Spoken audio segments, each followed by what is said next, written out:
மழையில் வெட்ட முடியாதம்மா. சீமாரெல்லாம் இந்த வருஷம் மாமூலை கொடுக்குற ரேட்டு தானே கொடுக்கணும். மாமூலால இல்லை, ஜோடி 200 தான் வச்சு. நான் கொடுத்து போன தடவை கொடுத்த காசை தருவேன். 200 கம்மி வாங்கவே வேண்டாம்னா வச்சுருங்க. அதனால நீங்கள் எங்கேயோ வாங்கி நம்ம கட்டுப்படி ஆகாது.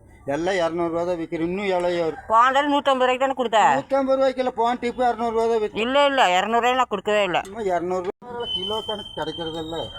நகை வங்கியில் சீமாரி எங்கே வேலையுது உங்களுக்கு? ஆணுக்காட்டில் ஒன்றும் கிடைக்கிறது இல்லை. ஆதிவாசியாக இருக்கிறாங்க. குடி 100 ரூபா கிலோவா, டன் 60,000 ரூபா. வேலை சொல்லி கொடு எனக்கு. வேணும் எடுத்துங்க. 200 ரூபா தான், 20 ரூபா கம்மியாக கொடுங்க, அவ்வளோதான். உங்களுக்காக 20 ரூபா கம்மி. இல்லைன்னு ஜோடி 200 ரூபாய்க்கு இது விற்கிது. இப்போ கம்மியெல்லாம் கொடுக்குறது இல்லை. மாறு வர்றதில்லை. தொழிலே வேண்டான்ட்டு இருக்கிறேன் நான். சீமாரி தொழிலே வேணும். நட்டதுக்கு எதுக்கு வியாபாரம்? எனக்கு 20 ரூபா நஷ்டம் இதுலையே. 200 ரூபாய்க்கு கம்மி கொடுக்குறது இல்லை. இருந்துட்டு போகுது, நாளைக்கு விற்றுக்கல. இப்படி எனக்கு கம்மியாக கொடுக்கணுங்கிறது இல்லை. இப்போ எனக்கு அழுகே போகுது. 10 மாறு விற்றாலும் விட்டுக்கொண்டு வச்சுக்குவேன். கம்மியெல்லாம் கொடுக்குறது இல்லை.